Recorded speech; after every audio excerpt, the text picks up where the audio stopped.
itu tidak terlepas daripada pengaruh perturbasi atmosfer, yaitu namanya fading. Jadi fading adalah sesuatu fenomena, ya, gangguan yang terjadi pada atmosfer untuk komunikasi radio, ya.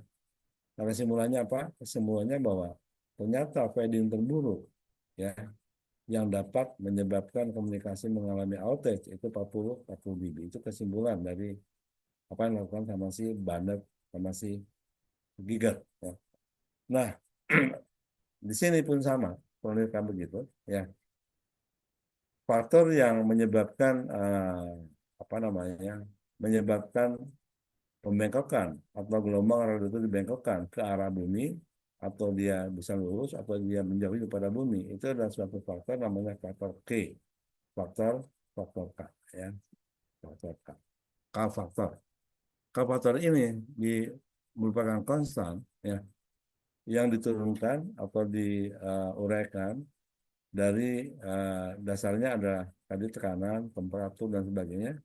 Akhirnya dapat disimpulkan bahwa ada suatu faktor K tertentu, ya, yang dianggap itu merupakan faktor K untuk kondisi atmosfer normal. Nah, jadi atmosfer idealnya kan harusnya normal. Kalau normal itu berarti kan dari waktu ke waktu tetap kayak begitu, nggak berubah-ubah, ya. Nah, ini yang menjadikan satu kondisi acuan ketika orang melakukan perencanaan dan perancangan radio makro. Kenapa? Karena atmosfer kan selalu berubah-ubah, tidak tidak selalu normal ya untuk kondisinya.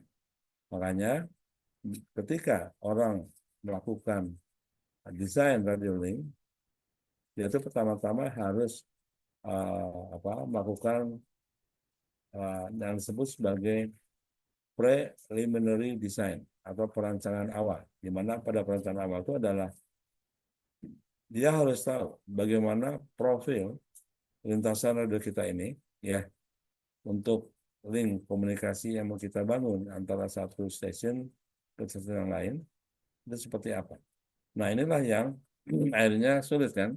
Kalau kita selalu mempertimbangkan kondisi atmosfer yang dari waktu ke waktu tidak selalu normal, akan sulit. Kenapa? Karena gelombang radio atau berkas gelombang radio itu kan dipengaruhi sama atmosfer. Oleh karena itu, dalam perancangan, kita anggap waktu kita merancang atmosfer dalam keadaan normal, ya. Itu yang pertama, ya. Dalam keadaan normal itu kita menggunakan faktor K. Kenapa ini faktor K buat apa? Ya, sebagaimana udah saya terangkan barusan bahwa permukaan bumi itu kan melengkung, ya, tidak rata seperti meja, tapi melengkung. Nah, lalu di samping itu permukaan bumi kita itu kan selalu eh, tidak selalu apa namanya, smooth. Smooth itu artinya halus, ya. Seperti apa? Seperti misalkan atasnya laut. Laut itu ada permukaan bumi yang halus. Laut, kemudian apalagi gurun, ya, gurun pasir atau misalkan ladang persawahan, itu permukaan bumi yang termasuk kategori permukaan yang smooth atau halus. Tapi ada juga yang kasar. Yang kasar ada yang agak kasar, ada yang sangat kasar, ada yang kasar, ya. Contoh misalkan yang sangat kasar, misalkan permukaan bumi yang berupa pegunungan-pegunungan, yang agak kasar itu berupa perbukitan, ya. Lalu ada juga permukaan bumi yang berupa pepohonan atau hutan atau bangunan-bangunan, terutama urban, di mana di sana gangguan pada sistem komunikasi tersier itu umumnya adalah karena ada banyaknya bangunan-bangunan yang tinggi, ya, seperti itu. Nah, sehingga kita sulit untuk bisa membayangkan apakah propagasi gelombang radio kita tuh betul-betul sudah memenuhi syarat apa yang pertama kali kita bahas tuh. Jadi gelombang radio makrowave, kalau kita mendesain atau merancang sistem komunikasi terrestrial makrowave, ya. Jadi syarat utama bahwa berkas gelombang radio kita tuh harus memenuhi syarat apa? Yang pertama adalah loss, ya, loss. Loss itu adalah line of sight, line of sight, L to line of sight. Jadi bebas pandang. Artinya kalau kita bangun radio kita, misalkan ini adalah stasiun A, ya, ini stasiun A, begini. Lalu ini adalah stasiun B, ya. Ini menaranya, jadi sorry aja kalau gambarnya kurang bagus ya. Mudah-mudahan bisa dipahami. Inilah stasiun B, kayak begini, ya. Maka syarat utama adalah ini stasiun A, stasiun B, ya. Satu utama adalah berkas gelombang kita tuh harus memenuhi syarat apa namanya? line line of sight. Itu yang pertama, ya, line of sight. Artinya apa? Artinya tidak boleh ada obstacle, obstruksi, ya, sepanjang lintasan ini yang jaraknya katakanlah misalkan jaraknya adalah B, ya. Itu syarat mutlak. Jadi memang sebetulnya ada juga teori di mana kalau rintangan itu bersifat apa namanya? Bersifat apa ya? Bersifat kuat, ya, katakanlah kuat atau bersifat sangat masif begitu, maka ini tentunya tidak boleh, ya, karena betul-betul terblok. Contohnya misalkan di mana propagasi gelombang radar kita itu betul-betul terblok misalkan oleh bangunan, ya, oleh gunung, itu betul-betul sama sekali nggak boleh, ya. Tapi kalau misalkan rintangannya bersifat ringan atau slightly obstacle atau slightly obstructed, sedikit terhalang.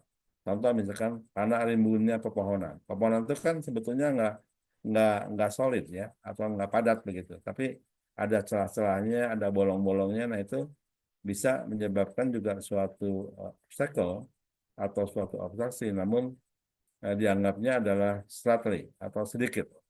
Tapi kalau menurut saya, meskipun itu sedikit, ya, intinya nggak boleh terhalang. Karena berdasarkan pengalaman, meskipun sedikit pun akan berpengaruh, ya. Di mana gelombang radio akan mengalami bukan obstruksi, tapi namanya difraksi, ya. Nah, kembali ke sini, tadi katakan bahwa permukaan bumi kita itu adalah tidak selalu smooth, tidak selalu halus, tetapi dia tuh bisa kasar, sangat kasar dan sebagainya. Nah, sehingga untuk membayangkan apakah berkas gelombang kita itu sudah betul-betul memenuhi syarat ini, itu yang pertama. Yang kedua, ya, kita sudah paham bahwa sepanjang sepanjang lintasan ini, ya, sepanjang lintasan ini ada satu daerah yang bentuknya elliptical kayak begini. Ada suatu daerah bentuknya elliptical. Ya, jadi sorry ini kalau elipnya nggak baik, ya. Ini yang disebut apa? Yang disebut adalah Fresnel. Daerah Fresnel, ya, Fresnel zone. Nah, Fresnel zone ini pun sama, ya. Jadi syarat pertama harus betul-betul memenuhi syarat kondisi loss dan offset. Yang kedua, daerah Fresnel ini, ya, yang sepanjang sumbu, ya, bekas gelombang kita itu, ya, yang bentuknya elliptical dan dia punya jari-jari Fresnel yang berpusat pada sepanjang sumbu ini, ya. Jadi bisa di sini dan sebagainya. Itu adalah sebuah daerah yang memiliki intensitas medan, ya. Nah, sehingga kalau daerah ini pun terganggu oleh suatu objek, maka daerah Fresnel itu tidak betul-betul bebas. Jadi syarat pertama harus line of sight, syarat kedua bahwa daerah Fresnel itu harus betul-betul free of obstruction. Sebabnya kalau ada obstacle atau ada rintangan, ya, di dalam daerah Fresnel ini, itu akan menyebabkan apa namanya akan menyebabkan gelombang udara kita itu akan mengalami pantulan atau akan mengalami pembekuan dan sebagainya, sehingga akan terjadi fenomena yang disebut oleh si Barnett itu adalah namanya fading. Nah, ini kan fading itu merupakan fenomena gangguan laten bagi sistem komunikasi radio yang harus kita hindari, ya. Nah, kembali ke daerah frekuensial ini, ternyata daerah frekuensial ini yang digambarkan luasnya oleh jari-jari, ya. Jadi kalau kita ingin tahu daerah frekuensial kita, ya kita menghitung jari-jarinya di tempat di mana yang dianggap itu penting untuk kita ketahui apakah daerah frekuensial itu betul-betul free of obstruction atau enggak sepanjang lintasan, begitu, ya. Nah, ternyata ya, daerah frekuensial itu dibagi-bagi menjadi beberapa bagian yang disebut sebagai fractional zone yang pertama atau F1, F2, F3 sampai dengan ke Fn. Berarti jari-jarinya ya F1 kedua itu kan jadi beda, masing-masing punya jari-jari. Tetapi dalam perancangan selalu kita tinjau ya fractional zone yang pertama yang paling dekat dengan sumbu bekas gelombang dari kita ini.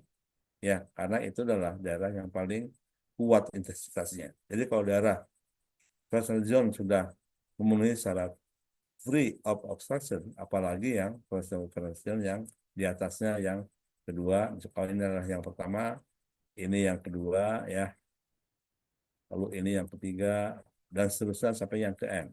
Berarti semakin besar angka N-nya, maka akan semakin kecil ya pengaruh intensitas medannya terhadap uh, propagasi gelombang untuk kita.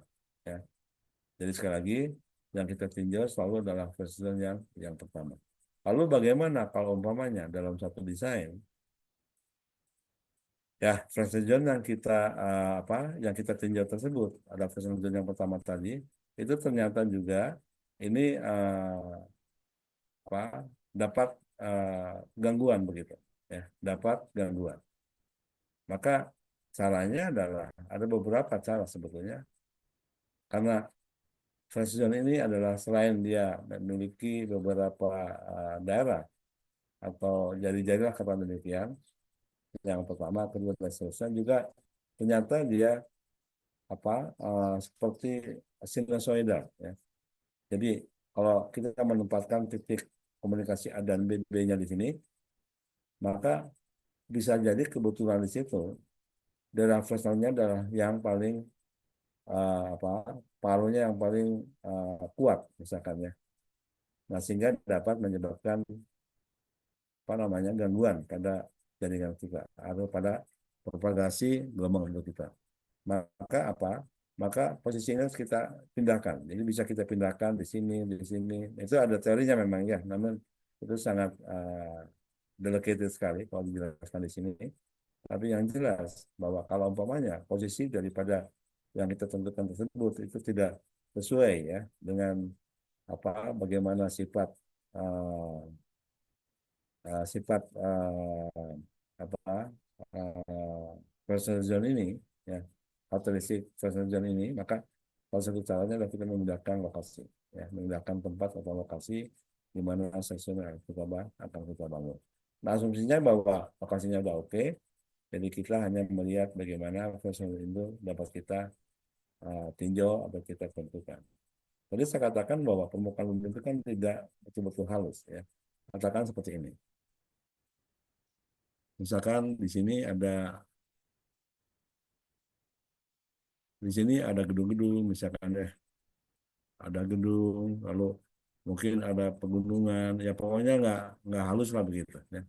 Nah sehingga kalau permukaan bumi kita itu nggak halus seperti ini, ya nggak halus kayak begini, kenyataan seperti itu, maka untuk menggambarkan apakah betul-betul berkas gelombang itu betul-betul memenuhi syarat atau enggak, jangan-jangan terhalang oleh suatu objek di sini, misalkan ya ada misalkan di sini gunung terhalang kan menyebabkan sini apa menyebabkan terjadinya difraksi atau karena perubahan atmosfer yang menyebabkan gelombang kita itu mengalami refraksi atau pembengkokan ya karena itu mah atmosfer.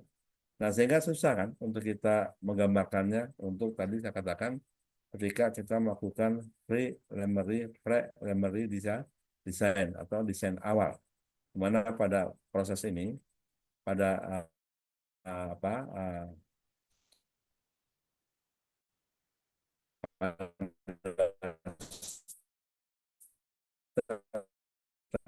desain dan kita bagaimana yang seharusnya adalah lurus, tapi kan sebetulnya nggak lurus betul, tak lurus ya. Bisa macam-macam seperti yang digambarkan di atas tadi, karena pengaruh atmosfer kita sebut sebagai K. Agar supaya kita bisa apa namanya bisa mengetahui dengan lebih baik bahwa apa namanya ini adalah kembali lagi saya gambarkan. Jadi kalau ini adalah stasiun kita ya, yang A, kalau di sini yang B, karena demikian ya, ini yang B. Lalu ini adalah permukaan bumi kita ya, ini kita kan kayak begini ya permukaannya, jadi melengkung seperti ini, oke, kayak gini ya. Karena di atasnya itu kan tidak rata, artinya ada bangunan, pegunungan dan sebagainya. Sedangkan kita ya ingin tahu apakah berkas gelombang radio kita dari A ke B itu betul-betul bebas hambatan atau menisarat loss atau enggak.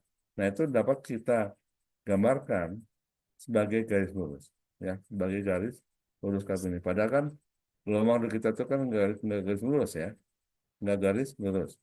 Tapi dia bisa jadi seperti yang digambarkan di sini, gitu kan? Nah kondisi kayak begini adalah kondisi yang sebenarnya.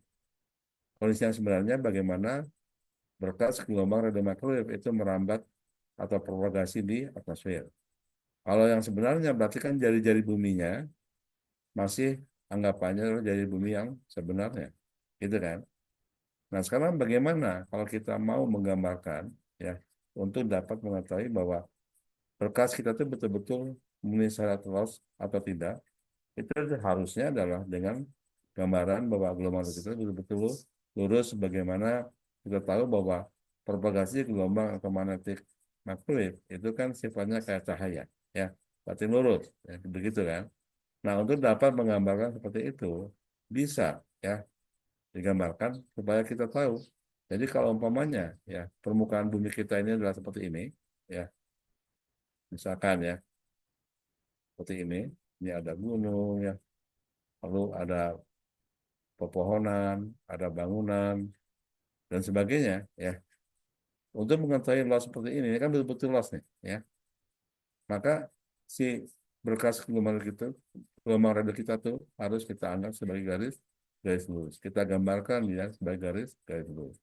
Untuk dapat menggambarkan dia lurus seperti ini di atas permukaan bumi kita ini, maka si apa bumi kita ini jari-jarinya maksud saya itu harus kita kompensasi, harus kita compensate sebagai jari-jari efektif ya gitu ya. Jadi jadi maksudnya begini bahasanya agak bingung ya begini ya. Supaya dapat digambarkan bahwa gelombang propagasi gelombang radio microwave ini sebagai garis lurus di atas permukaan bumi kita, maka ini dapat kita gambarkan seperti ini asalkan ya jari-jari bumi itu harus kita kompensasi ya. Jadi kalau enggak kayak begini, jadi ada yang melengkung, ada yang lurus dan sebagainya. Sulit kan untuk menggambarkan bahwa betul-betul memenuhi syarat line of sight. Untuk itu, si jari-jari buminya kita kompensasi. Untuk mengkompensasi apa? Mengkompensasi perubahan atmosfer. Yang perubahan tersebut tentukan oleh namanya faktor faktor K tadi. Faktor K udah saya tuliskan ini, faktor K ya. Faktor K adalah faktor jari-jari bumi ya. Nah, sehingga jari-jari bumi yang kita gunakan adalah jari-jari bumi efektif. Bukan lagi jari-jari bumi yang sebenarnya, tapi jari-jari bumi efektif. Di mana jari bumi efektif adalah faktor K, ya ini faktor K, kalikan dengan jari-jari bumi yang sebenarnya. Nah, saya tulis di sini ya. Jadi, jari-jari bumi efektif, ya, itu adalah faktor K kalikan dengan jari-jari bumi yang sebenarnya RO. Yang tadi 6.371 kilometer. Nah, jadi apa? Ketika kita mengalihkan dengan faktor K, maka jari-jari bumi yang sekarang lebih apa? Efektif ini berarti lebih jari-jari bumi efektif ini berarti lebih lebih besar dibandingkan dengan jari-jari bumi yang sebenarnya. Nah, kalau jari-jari bumi yang digunakan sekarang ini untuk menggambarkan berkas gelombang radar kita itu sebagai garis lurus, itu akan lebih besar daripada jari-jari bumi yang sebenarnya karena adanya faktor faktor K. Kan dikatakan faktor K, ya kan? Nah, efeknya apa? Efeknya akan menyebabkan permukaan atau lengkungan bumi kita ini akan berubah. Kalau kita menggunakan jari-jari bumi yang sebenarnya, mungkin sekian. Apa? Uh, Kalau kita menggunakan jari-jari bumi yang sebenarnya, mungkin permukaan kita itu lengkungannya kayak begini. Saya gambarkan ya, kayak begini. Yang merah. Jadi, saudara jangan melihat cara gambar saya yang apa tidak rapi karena memang sulit ya gambarnya agak licin begitu. Lihat aja di sini bahwa kalau yang merah inilah merupakan jari-jari bumi yang sebenarnya ya di sini RO, maka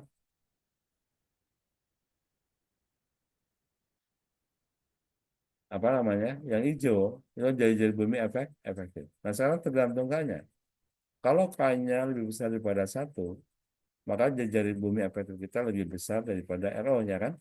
Kalau K-nya lebih besar daripada satu. Kalau K-nya sama dengan satu, berarti jari-jari jari-jari efektifnya sama dengan jari-jari bumi yang sebenarnya. R efektif sama dengan RO. Kalau K-nya adalah lebih kecil daripada satu, maka jari-jari efektif kita lebih kecil daripada jari-jari bumi. Nah, ini ya mekanisme mekanisme ini adalah dipengaruhi sekali sama namanya faktor K tadi. Yang efeknya adalah terhadap lengkungan bumi kita akan menjadi melengkung yang merah atau menjadi agak datar atau bahkan datar. Jadi kalau R-nya, K-nya besar, besar sekali, maka jari-jari efektif akan lebih lebih besar daripada jari-jari bumi yang sebenarnya. Atau mungkin jauh lebih besar. Menyebabkan apa kan? Menyebabkan permukaan bumi kita akan seolah seperti lebih datar dibandingkan bila mana kita menggunakan faktor K yang lebih kecil daripada yang tadi. Ya. Itu nggak maksudnya nih. Nah, dengan adanya apa perhitungan ini, kata perhitungan ya, di mana kita menggunakan dalam perhitungan atau dalam penggambaran lebih tepat, dalam penggambaran profil radar kita ini, yang dari solusi ini, itu adalah dengan cara kita menganggap dari jari bumi kita adalah jari bumi yang efektif, ya, bukan jari-jari bumi yang sebenarnya. Ini hanya gambaran secara teoritis saja. Kenyataannya kan nggak mungkin kita bisa merubah jari-jari bumi ya, yang berapa? Yang 6.371 saya ubah, saya naikin begitu, atau saya kurangin menjadi 5.000. Bisa nggak? Itu kan sesuatu yang sudah terjadi. Allah atau Tuhan yang sudah menciptakan ini nggak bisa kita ubah-ubah lagi. Ya, hanya secara ilustrasinya atau secara gambarannya dapat kita buatkan begini. Yang tujuannya adalah untuk bisa memahami ya bagaimana propagasi lintasan atau berkas gelombang radioaktif. Nah, kalau kita sudah anggap dia sebagai lurus begini kan jadi kita mudah. Kalau umpamanya, ya umpamanya nih ada kebetulan ada gunung, ya di sini ada gunung begitu, ya. Oh, berarti kan ini kan udah terhalang, tahu kan? Kalau terhalang itu di berapa? Ya, itu yang pertama ya, terhalang. Meskipun ini tidak terhalang sama sekali, misalkan ada suatu daerah, ya, di mana di sana ada suatu gedung misalkan. Gedungnya di sini sebetulnya ya, di sini gedungnya nih. Ini misalkan ada gedung nggak begini. Maaf kalau gambarnya kurang bagus ya. Ini sebetulnya kan nggak terhalang. Si berkas gelombang kita yang lurus ini kan nggak terhalang sama gedung. Sekarang kita tahu bahwa sepanjang ini ada satu daerah namanya daerah apa? Daerah Fresnel. Bisa jadi ya. Ini akan menghalangi daerah Fresnel tersebut. Jadi begini.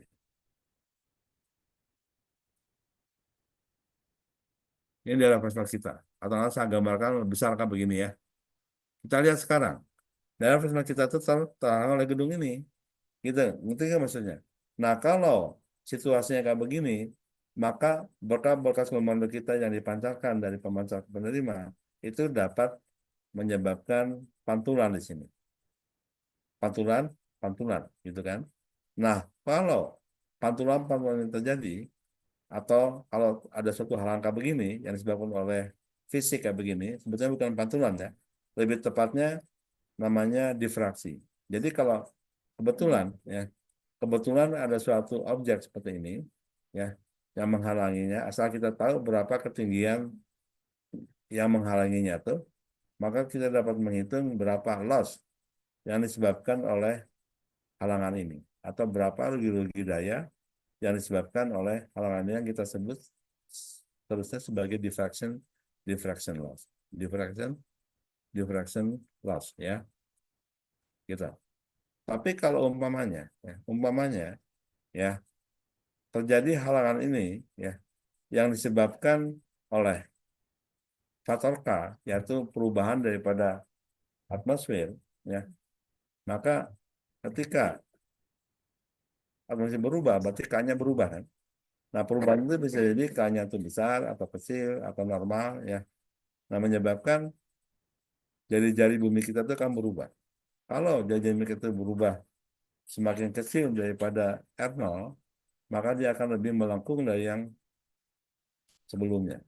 Keadaan jari bumi yang normal. Sebaliknya, kalau ya K-nya itu besar, K besar itu lebih daripada normal, maka jari-jari yang efektif tersebut, kan rumusnya kan jari bumi efektif sama dengan K kalikan dengan jari bumi yang sebenarnya kan. Jadi kalau K-nya itu besar, maka RF-nya akan semakin besar. Jari buminya akan semakin besar. Lebih besar daripada jari bumi yang sebenarnya. Akibatnya apa? Akibatnya seolah permukaan bumi kita tuh akan lebih datar dibandingkan dengan yang sebelumnya kayaknya kecil, gitu kan. Nah, perubahan ini kan terjadi terus berlangsung nih sepanjang waktu. Sebagaimana atmosfer kan selalu nggak normal. Dari waktu-waktu berubah-ubah terus kan. Nah, sehingga apa? Ada skalanya ketika ya ketika K itu kurang atau K itu minimum, berarti kan kalau K itu minimum, katakanlah misalnya kurang dari satu K-nya. Berarti kan jari-jari bumi kita kan lebih kecil dibandingkan dengan jari-jari bumi yang sebenarnya. Akibatnya apa? Akibatnya permukaan bumi akan melengkung, lebih melengkung dibandingkan dengan ketika jari buminya adalah normal. Nah, ketika itu terjadi, bisa jadi yang tadinya adalah free of obstruction, daerah vesselnya bisa jadi akan kemudian terhalang. Nah, halangan ini disebabkan oleh namanya refraksi. Refraksi. Refraksi adalah bahasa Indonesia pembengkokan, di mana dua makhluk kita dibengkokkan. Ya. Nah, kalau dari refraksi yang disebabkan oleh adanya apa rintangan yang Recording disebabkan in oleh progress. perubahan daripada kata tadi, ya, maka akan terjadi apa yang disebut sebagai multipad fading. Jadi fading itu ada dua. Ada multipad fading, ada fading yang disebabkan oleh difraksi, ya. Ini lebih pada fading yang bersifat flat, ya, gitu. Oke. Ini akan lebih lebih mudah mengatasinya kalau halangan itu disebabkan oleh objek yang menghalanginya memang ya kita tinggikan aja menaranya. Jadi bebas kan. Yang tadinya terhalang sekitar 10 meter, ya kita naikkan aja lagi. Menaranya 10 meter lebih daripada itu, maka akan lolos, gitu kan. Tapi kalau halangan tersebut disebabkan oleh perubahan daripada atmosfer, atau kali ini berubah-ubah, ya, maka akan terjadi namanya multipad. Multipad. Jadi akan terjadi lintasan ganda yang disebabkan oleh gangguan faktor K tadi. Lalu K itu apa? Saya sudah jelaskan tadi bahwa K itu adalah namanya indeks gradien. K itu adalah indeks gradien atau gradien indeks ya, gitu. Gradien indeks atau bahasa umumnya adalah indeks bias begitu ya. Jadi atmosfer punya namanya indeks bias atau gradien indeks. Nah, berapa nilainya? Mungkin sudah saya terangkan sebelumnya bahwa gradient index itu kurvanya adalah seperti ini. Ya, mungkin saya lihat di sini aja. Kalau ini adalah susah menggambarkannya di ini sebabnya ya. Jadi bisa gunakan ini aja. Ya stop dulu ya. Lalu saya akan share dari teorinya, akan menunjukkan kurvanya saja ya, menunjukkan kurvanya saja. Nah, ini ya. Nah, ini kurva gradient index atmosfer ya, yang dapat menyebabkan uh, menyebabkan perubahan daripada lintasan radio ya. Nah, di sini ditunjukkan oleh indeks gradient tersebut tunjukkan oleh notasi G. Jadi G adalah radio refractivity index gradient ya. Nah, di mana indeks gradient ini atau gradient index ini atau indeks bias ya, itu dapat menyebabkan kalau kita mengalami refraksi atau pembengkokan ya. Di mana dari kurva ini kita bisa melihat ya, kalau yang ke atas adalah G yang positif dari 0 ya, sedangkan yang ke bawah adalah gradien yang negatif. Lalu kurvanya dapat diartikan bahwa ketika ya, atmosfer itu normal, itu ketika gradien indeks kita itu berharga bukan 0, tetapi minus 39. Jadi minus 39 itu sudah merupakan gradient indeks dengan asumsi kondisi atmosfer normal.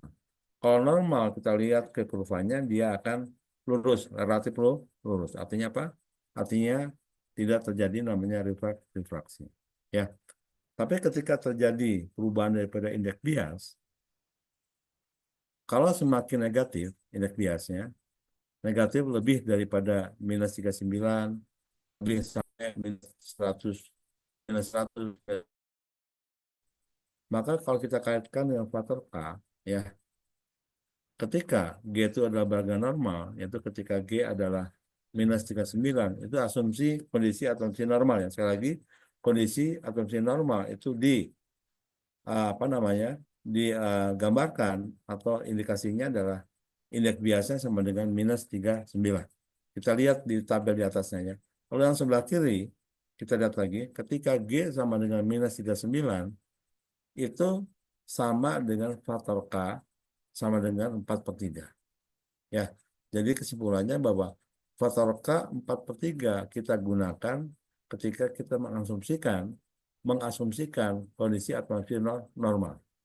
Kenapa demikian? Karena kita butuh ketika kita melakukan desain, ya, untuk dapat menggambarkan profil lintasan kita itu kan harus dalam kondisi atmosfer normal. Kalau nggak normal berubah gimana gambarannya? Karena kan berubah-ubah terus gambarnya. Lintasannya kan berubah-ubah terus. Ini yang merupakan asumsi saja. Ya, ya, asumsi saja. Jadi asumsinya bahwa ketika kondisi normal atmosfernya maka kita gunakan K sama dengan 4/3. Karena ketika itu faktor indeks biasanya adalah sama dengan G sama dengan minus 339. Nah, kalau terjadi perubahan daripada atmosfer atau indeks bias atmosfer berubah-ubah, kalau dia semakin negatif, ya dari minus 39 ke minus 100, 200, dan seterusnya, maka ini dikatakan efek ya efek refraksinya semakin kuat. Ya.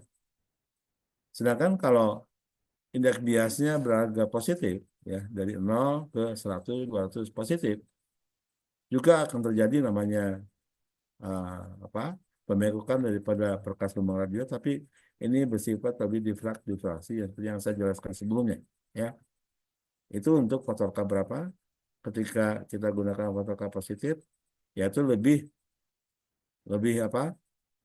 Lebih K-nya dan lebih besar daripada 4/3, lebih besar daripada 1. Jadi kalau K-nya sama dengan 1, B-nya kan 0. Ya.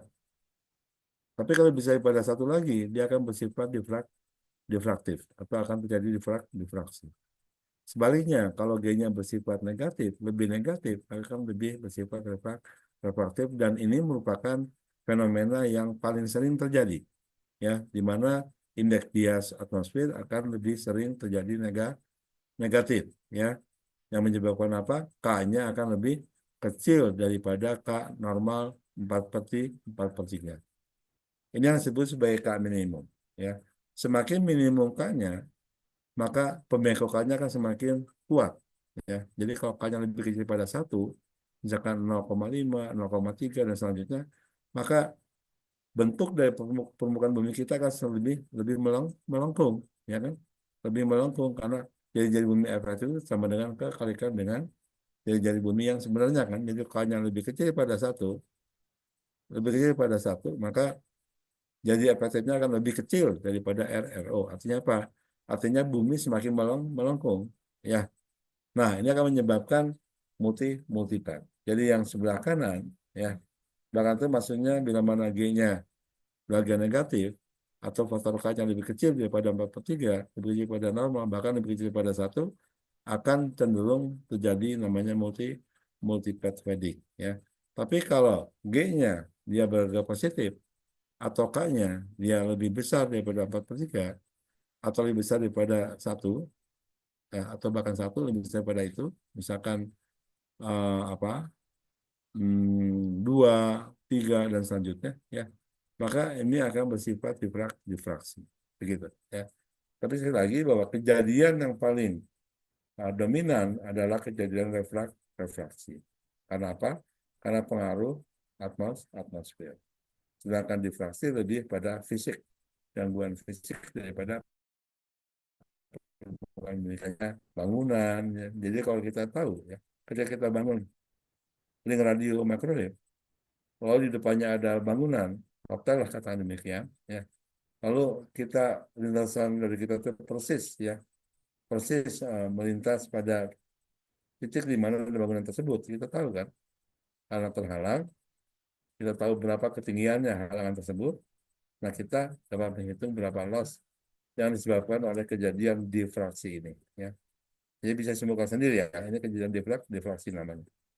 Yang lebih mudah untuk kita dapat menghitungnya berapa loss dan disebabkannya. Tapi kalau kejadiannya lebih ke bersifat refraktif yang disebabkan oleh perubahan daripada atmosfer, ini agak lebih sulit sih, ya. Itu sebabnya, ya, kita harus tahu, ya, syarat daripada daerah horizontal betul-betul free of distortion atau enggak, itu harus kita ketahui.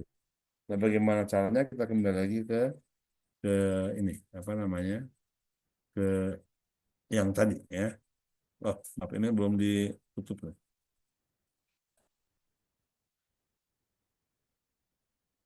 Ini belum saya tutup, ya. Masih kelihatan itunya apa namanya, slide-nya? Halo, masih kelihatan nggak? Tidak, Pak. Saudara masih dengarkan saya nggak, ya? Masih, Sudah Pak. tidak ada, Ya, Pak. kelihatan nggak? Presentasi saya kelihatan nggak? Tidak, Pak. Tidak. Udah di stop, ya? Ya, ada. Jadi saya takutnya masih jalan. Nah, sekarang saya share ini, ya, lagi yang tadi. Oke, cuman ini saya apa namanya, saya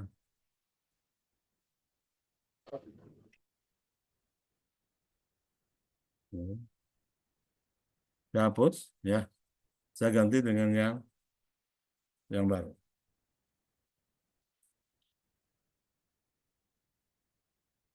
Jadi saya akan khusus sekarang menjelaskan tentang Fresnel, ya. Jadi kalau kita punya suatu, kita akan bangunlah katakan sebuah radio link microwave, ya. Kita udah tahu lokasinya. Nanti penjelasan tentang bagaimana prosesnya ada pembahasan khusus, ya. Sekarang baru kita anggap bahwa kita sudah tahu di mana kita akan bangun radio tersebut. Artinya kita sudah melakukan namanya survei dan sebagainya. Ini kok nggak berubah-ubah. Ya, oke. Ini adalah stasiun kita, ya. Stasiun kita. Ini stasiun lawan kita, ya. Ini A, ini B. Lalu ini adalah jarak lintasan kita yang kita tulis sebagai D, ya. Kemudian ini adalah permukaan bumi kita.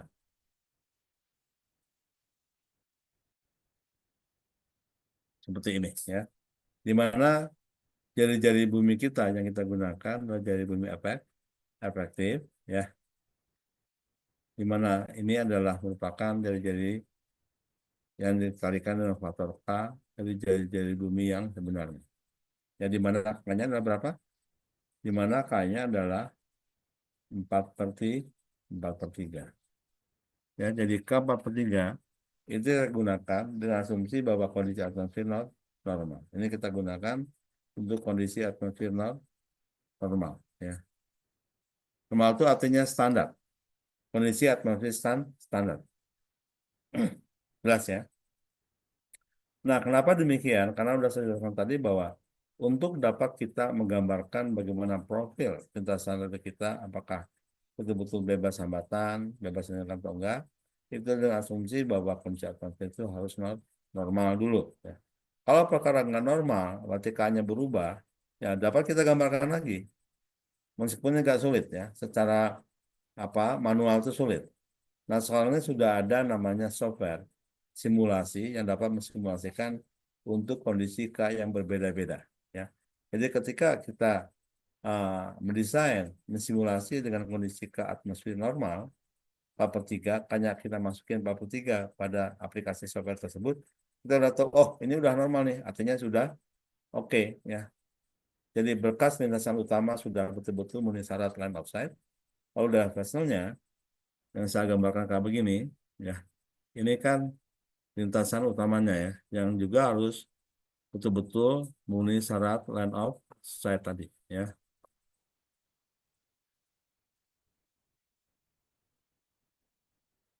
Mati aja nih.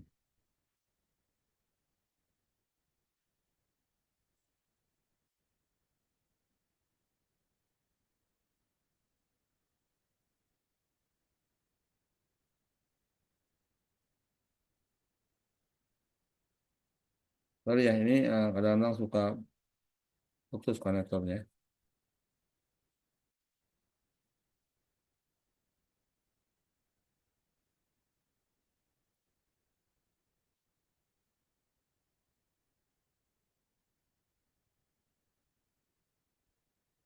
Oke, lalu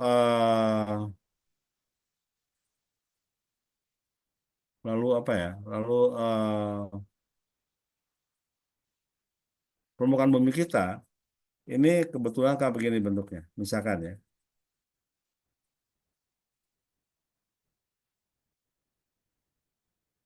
Misalkan kayak begini. Ini misalkan aja ya, kayak begini. Oke. Nah, di mana ini kan nggak smooth ya, tapi ada beberapa ketinggian nih. Misalkan ada juga ketinggian ini kurang-kurang apa namanya? Saya gambar lagi ya. Jadi misalkan yang ini aja yang kita pakai ya. Misalkan ini ya supaya lebih ekstrim begitulah ya. Kayak beginilah bentuknya. Ini bentuk permukaan kita adalah seperti ini. Bisa jadi ada suatu daerah yang berupa hutan misalkan di sini ya. Di sini hutan-hutan, tapi sepanjang ini ada suatu tempat yang tinggi yang mana? Ini kan. Jadi pertama kali kita harus tahu terrain kita. Terrain itu adalah medan kita nih, ya. Medan permukaan bumi kita mau kita bangun di atasnya sebuah link radio. Dan bagaimana kita dapat gambaran kayak begini? Ini kita peroleh dari uh, kegiatan survei yang pertama kali. Jadi survei itu adalah pertama kali itu menentukan lokasi di mana. Di A kita tahu koordinatnya berapa lintang derajat berapa busur timur, berapa derajat lintang selatan kita tahu ya dengan cara kita ukur tentunya ya. Jadi kita cari lokasi. Kalau kita sudah ditentukan lokasinya oleh yang punyanya, misalkan kamu harus bangun di sini dan di sini, ya kita ukur juga berapa koordinatnya, ya kita ukur koordinatnya, oke? Jadi lokasi kalau itu merupakan lokasi yang baru, ya, yang betul-betul kita disuruh mencarinya, ya kita cari sendiri, ya, di mana tempat yang paling ideal untuk kita bangun menempatkan stasiun radio kita, ya, untuk bangun link radio kita. Tapi kalau tempat tersebut sudah ditentukan sama yang punyanya bahwa kamu harus di sini di A, Dan di B, karena itu adalah posisi tempat kantor misalkan untuk apa di situ atau suatu apa pemukiman ya, harus kita ikuti. Yang penting adalah juga harus kita ukur. Apa yang kita ukur koordinatnya, koordinat di A maupun di B. Berapa derajat tujuan timur, berapa derajat ujung selatan. Kemudian kita gunakan peta namanya peta topografi. Peta topografi. Ini adalah cara-cara eh, lama ya. Cara lama itu menggunakan peta topografi. Di mana peta tersebut ini adalah suatu peta ya. Itu kita tentukan lokasinya misalkan di sini, yang A dan B tadi, A dan B. Kemudian pada peta itu ada namanya kontur ya. Ada namanya kontur. Kontur itu adalah skala begini, ya kan? Saudara pernah lihat peta topografi nggak? Kayak begini, ya. Nah, kalau misalkan setelah kita tempatkan lokasi kita, posisinya, kita lihat petanya, bila mana posisi kita itu melintasi terkena oleh ini, yang merah ini. Ini menunjukkan ketinggian, menunjukkan altitude atau ketinggian. Di mana di peta tersebut sudah dituliskan berapa ketinggiannya. Jadi ketinggian yang paling tinggi misalkan di sini, ya, ternyata ini sebuah gunung, ketinggiannya misalkan eh, berapa? 2.500 meter lah. Oh, dipastikan itu sebuah gunung kan. Ke bawahnya ini daratan rendah. Nah, penunjukan daripada ketinggiannya itu namanya interval. Jadi kalau intervalnya tentukan 25 meter, kita mulai dengan ketinggian yang paling tinggi adalah 2.500 meter tadi, ya. Semakin rendah ketinggiannya berarti kan minus 25 terus sampai yang paling bawah. Nah, dari data ini kemudian kita buat dalam bentuk tabel sebagai fungsi pada jarak, ya. Sebagai fungsi pada jarak. Misalkan eh, sepanjang lintasan A ke B itu ada suatu lokasi atau tempat yang paling tinggi adalah ini, ya kan? Ini. Ini pada jarak berapa ya? Dari A. Berarti di sini kan? Oke. Nah, lalu di sini apa namanya? Di peta kita tarik garis lurus, ya. Ini sebetulnya ada pembahasannya nanti, namun nggak apa-apa di sini. Secara kasar aja dulu, ya. Lalu kita tentukan atau kita baca berapa ketinggian, oke? Nah, garis yang menghubungkan A ke B kan merupakan jarak lintasan kan, seperti yang saya gambarkan di sini kan. Jarak lintasan dari A ke B, yaitu namanya jarak D dalam kilometer. Nah, baru kita tahu, oh itu adalah di sini, ya. Jaraknya dari A itu adalah apa? Dari A,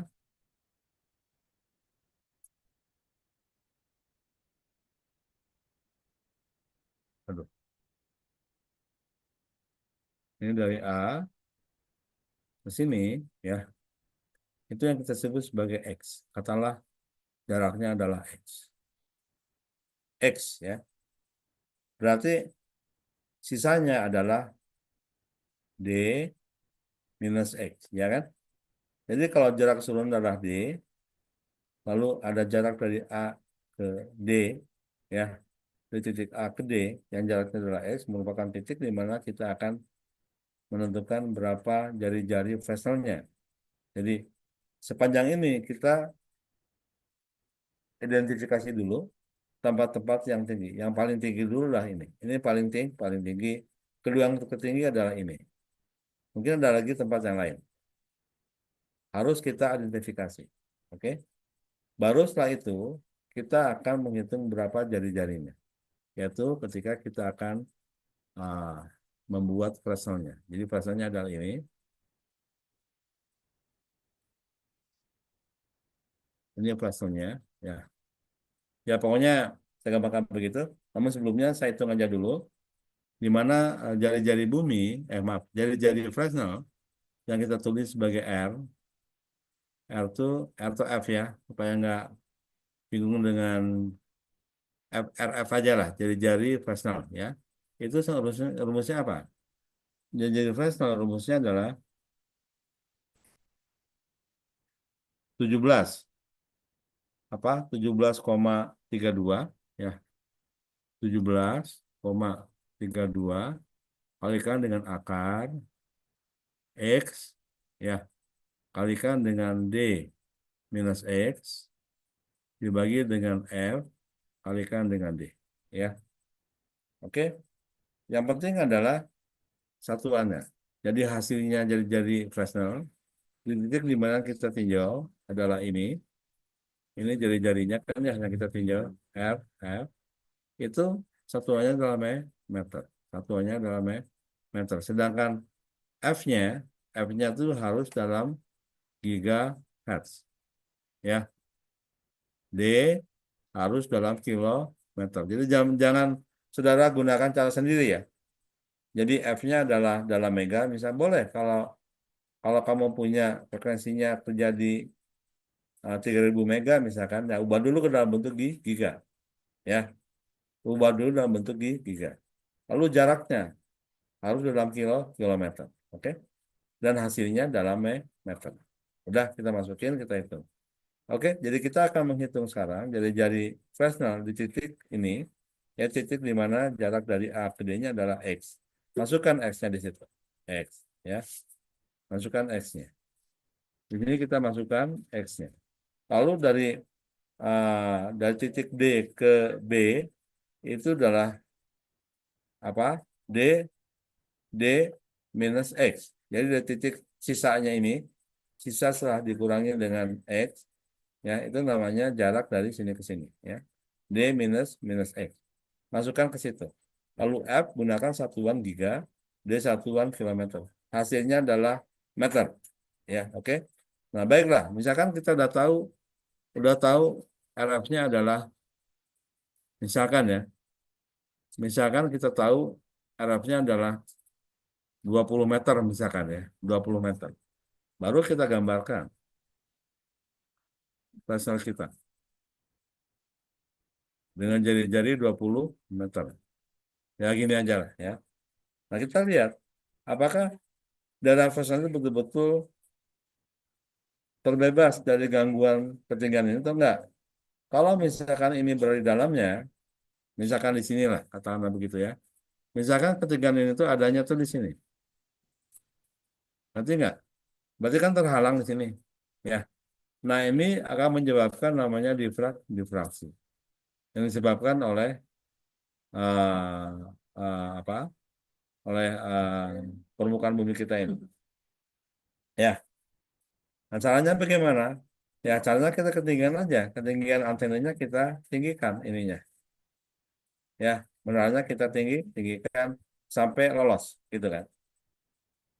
Jelas ya. Nah, ini kan dalam kondisi atmosfer normal. Dapat kita lakukan begini. Nah, setelah kita naikkan ketinggian menaranya, kalau betul-betul ini adalah bebas dari rintangan, artinya memenuhi syarat free of obstruction, itu dalam kondisi normal dengan menggunakan faktor K sama dengan 4/3. Lalu sekarang bagaimana? Ya, ini kan kondisi fisik yang sebenarnya ya. Kondisi fisik yang sebenarnya. Dari data terrain yang kita peroleh dari pembacaan pada topografi. Ya. Tapi bagaimana kalau umpamanya terjadi perubahan atmosfer? Indeks bias atmosfer berubah-ubah. Artinya K ini berubah-ubah kan? Nah, kalau K-nya semakin kecil, lebih kecil daripada 1 atau lebih kecil daripada 4/3, saya ambil ekstrim aja ya. K-nya adalah lebih kecil daripada 1. Nah, kalau ini terjadi, apa yang terjadi? Yang terjadi adalah permukaan bumi kita tuh semakin lengkung, ya kan? Kalau K-nya kurang daripada 1, berarti semakin betul, semakin melengkung begini. Semakin melengkung.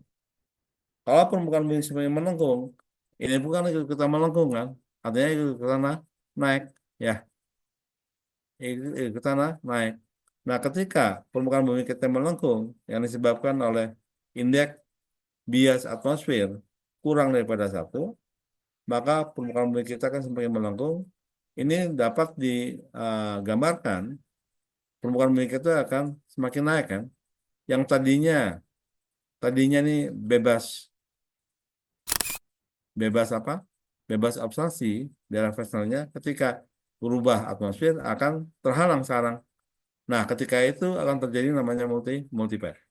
Jadi meskipun kita naikkan ya, tapi kita nggak ada satu jaminan ya bahwa ketika atmosfer berubah, faktor K-nya berubah, khususnya ketika faktor K-nya sangat minim, lebih kecil pada 1, misalnya 0,5, 0,3, bahkan sampai 0,1, itu akan menyebabkan jadi efektif bumi semakin lebih kecil daripada R0, akan semakin lebih kecil daripada jari-jari bumi yang sebenarnya. Itu digambarkan sebagai permukaan bumi kita semakin melengkung. Kalau semakin melengkung, berarti kan semuanya akan ikut naik kan? Naik. Jadi permukaan bumi kita akan seolah-olah naik. Nah, ketika itu terjadi, bisa jadi terjadi namanya apa namanya daerah frekuensi kita udah nggak lagi free of obstruction. Ketika itu terjadi namanya obstruksi. Nah, ketika itu terjadi, maka akan terjadi namanya refraksi. Nah, apa hasilnya? Hasilnya adalah multipath fading. Ya, artinya apa namanya terjadi multipath fading. Ya. Nah, kalau fadingnya terlalu kuat dan ini bersifat selektif, jadi kalau gangguan disebabkan oleh refraksi ini lebih bersifat selektif fading karena berubah-ubah terus. Ya. Tapi kalau disebabkan oleh apa gangguan sifatnya adalah permanen, kata demikian, ini adalah namanya difraksi. Dua-duanya sama menyebabkan loss difraksi juga multipath juga menyebabkan loss, yang artinya apa? Artinya sinyal kita terima di ujung penerima kita mengalami fluktuasi yang disebabkan oleh adanya refraksi ini, yang menyebabkan terjadinya namanya multipath tadi, ya. Oke. Nah, lalu gimana ngatasinya? Nah, ngatasinya kalau secara manual nggak memang sulit karena sebabnya kita harus selalu hitung untuk berbagai faktor K ini. Ya, ini kan normal nih, kan nggak selalu normal kalau misalnya kita. Coba kita gunakan K1 bagaimana, kalau lebih kurang daripada 1 bagaimana. Ada perhitungannya, rumusnya pun tadi ada, tapi yang penting kita dapat menggambarkan kelangsungan ini. Itu kan yang sulit. Ya, yang sulit kan kita harus menggambarkan hasil daripada perhitungan K ini, bukan K, tapi jari bumi efektif ini dengan berbagai macam K ini, artinya kita mengubah bentuk terrain kita kan, ya. Itu yang sulitnya. Kalau dulu, waktu kita masih melakukan secara manual, ya, ini akan sulit kita gambarkan. Bahkan nyaris nggak bisa kita gambarkan. Lalu nggak bisa kita gambarkan gimana? Ya, kita lihat aja, ya. Kalau umpamanya asumsi kaki kita masukkan itu ternyata nggak baik, ternyata terjadi multipath, ya kalau kita masih pengen di situ, ya kita naikkan aja ketinggian anten ini. Ya, sampai betul-betul Arabnya betul-betul bebas dari kemungkinan terjadinya refraksi. Oke. Namun sekarang ini sudah ada caranya secara otomatis dan menggunakan aplikasi software. Jadi ada softwarenya kalau kita yang kita pakai adalah radio mobile, ya. Namun itu pun software yang kita pakai radio mobile namanya, itu hanya berlaku untuk kondisi akuasi normal saja. Artinya hanya dengan menggunakan K sama dengan 4/3. Untuk dapat mensimulasikan untuk berbagai K, misalkan tadi kurang daripada 1, lebih daripada normal, lebih 4/3, 2, dan sebagainya, itu nggak bisa software itu. Ya, kembali lagi, ya kita hanya bisa mensimulasikan untuk faktor K normal saja. Artinya untuk kondisi operasional normal. Ketika terjadi kondisi operasional normal, ya, dan normalnya sangat ekstrim sekali, itu ketika K-nya sangat minim sekali, maka kemungkinan terjadi apa yang pasti akan terjadi namanya multipath. Kemungkinan juga itu kalau memang objek kita itu betul-betul terhalang. Multipath ini kalau terlalu kuat, ya, yang disebut sama si bahan itu adalah yang terburuk, bisa menyebabkan link pada komunikasi melalui namanya outage. Nah, ini kan sebetulnya yang kita hindari terjadi, ya, outage. Tapi kalau kita menggunakan software yang lain, selain daripada radar mobile yang kita punya, itu namanya WinPro. Ini saya pernah pakai dulu ya. Jadi WinPro adalah merupakan software ya yang pertama kita gunakan. Ini software tuh memang apa namanya tidak menggunakan peta digital atau digital terrain model, nggak menggunakan DTM. DTM itu adalah digital terrain model. Ini yaitu adalah model terrain bumi yang dihasilkan dari hasil pemotretan udara. Jadi kita punya data-datanya, peta-peta digitalnya, hasil pemotretan dari udara ya yang digunakan untuk simulasi ini. Nah, untuk simulasi ini menggunakan simulasi namanya radio mobile. Ini yang kita punya soalnya ya. Radio mobile ini sudah menggunakan peta digital. Namun kelemahannya adalah apa? Kelemahannya hanya untuk kondisi atmosfer normal saja. Kita nggak bisa mensimulasi ketika kondisi atmosfer nggak normal, di mana K-nya bukan 4/3 tapi bisa lebih kecil atau lebih besar. Bagaimana hasilnya? Ya, apakah masih free of obstruction atau enggak? Sulit untuk kita gambarkan kalau kita lakukan secara manual. Nah, kalau kita menggunakan software WinPro, ya persoalannya ini belum menggunakan peta digital, masih menggunakan peta topografi manual kayak begini. Jadi data ketinggiannya harus kita peroleh dulu, kita baca dulu, lalu kita masukkan datanya satu persatu dalam software tersebut, baru dia akan mensimulasi. Nah, di sini kita bisa mengubah-ubah nilai pada K-nya. Ya, untuk K normal, K nggak normal gimana, hasilnya bisa kita lihat. Jelas kita sekali. Ketika terjadi multipath padding menyebabkan loss di sana, kita bisa tahu, oh sekian dB loss-nya. Ini akan kita masukkan dalam perhitungan link budgetnya yang kita bahas setelah ini ya. Nah, sampai di sini dulu bagaimana ada bisa menangkap idenya atau enggak? Yang penting idenya dulu. Bisa menangkap?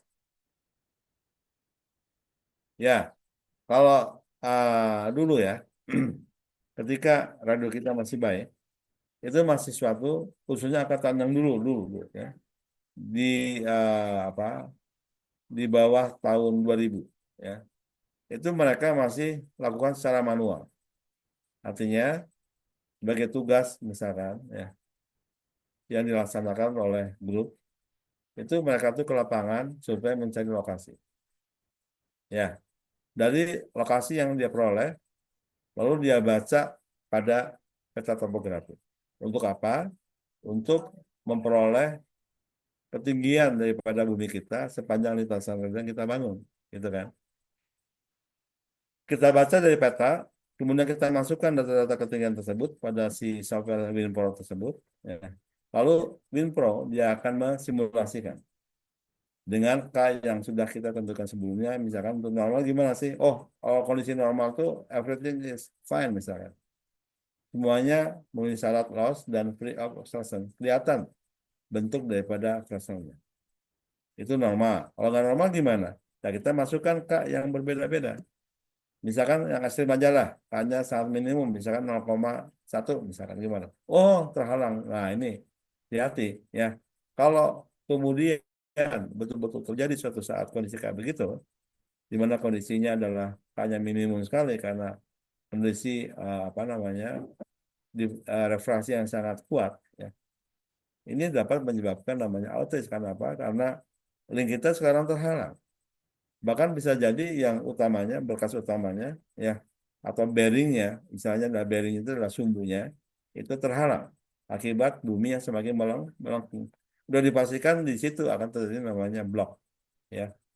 Artinya berkas utama lintasan rel kita itu mengalami blok yang disebabkan oleh kejadian di mana terjadi absorpsi yang ekstrim tidak normal, hanya sangat minimum yang dapat menyebabkan namanya multipath atau disebut sebagai multipath padding. Nah, buruk-buruknya sebagaimana si Bandar katakan, kalau lebih dari 40 dB, maka ini merupakan padding terburuk yang dapat menyebabkan rel kita itu mengalami outage. Ya. Nah, sekarang kita menggunakan software yang mana? Kan begitu pertanyaannya.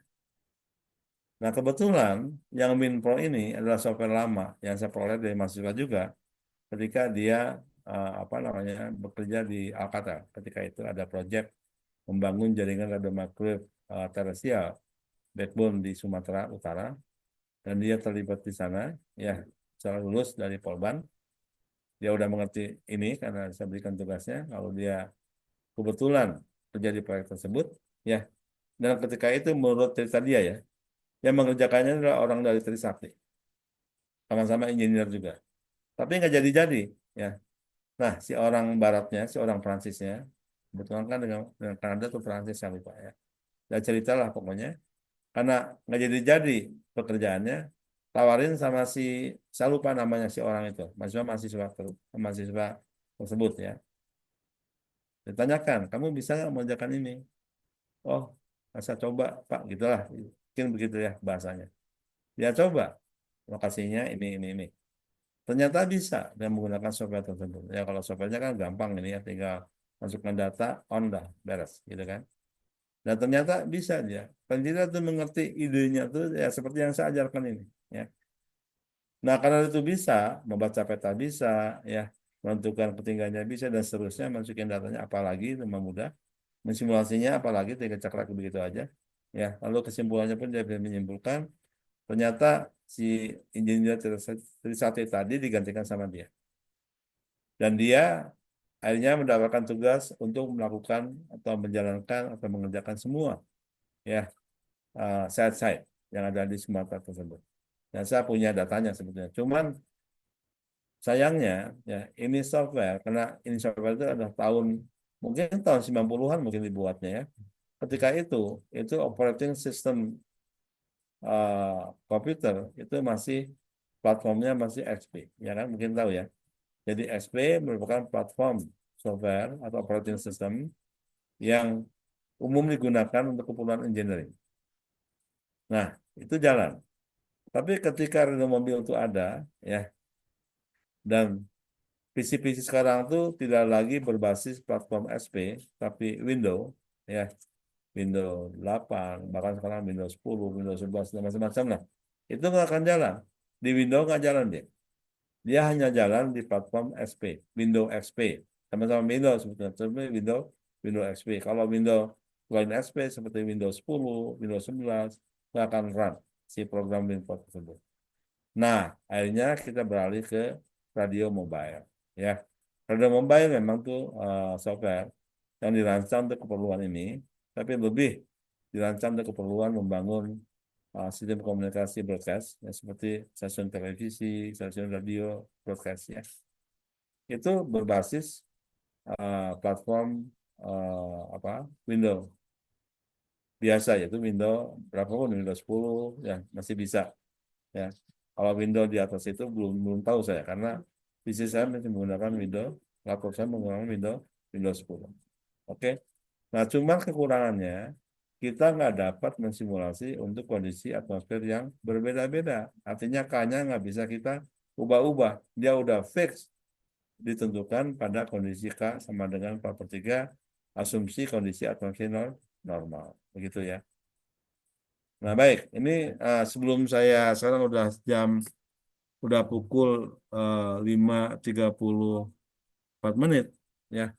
Udah lewat sebetulnya, tapi menjelang maghrib. Namun sebelum saya tutup kasih waktu 5 menit untuk sesi bertanya. Silakan. Kalau yang mau bertanya, saya tunggu. Kalau udah nggak ada, saya tutup. Silakan kalau yang bertanya. Waktu ujian kamu harus bisa seperti apa yang saya terangkan ya soalnya. Ya. Jadi kalau saudara ngapalin, percuma. Nggak usah ngapalin. Ya. Mengerti. Yang penting itu mengerti.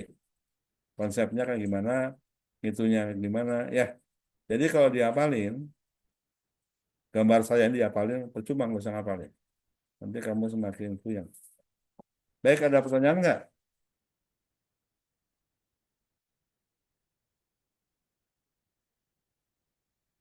Ini biasa kalau nggak bertanya itu diam semua. Ini semua kelas di Polban itu kayak begitu ya.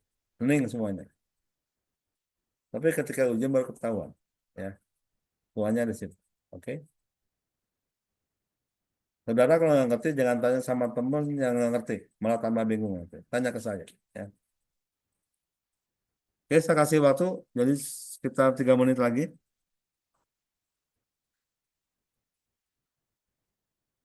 Pekan depan kita akan membahas yang lain. Ini udah dianggap sudah selesai. Ya. Baik, kalau nggak ada, saya kira kita akhiri sampai sekian saja. Ya, mohon maaf bila masih ada kekurangan dari saya. Wassalamualaikum warahmatullahi wabarakatuh. Waalaikumsalam Waalaikumsalam warahmatullahi warahmatullahi wabarakatuh. wabarakatuh. Terima kasih banyak, Pak. Ya, Terima kasih, Pak. sama-sama.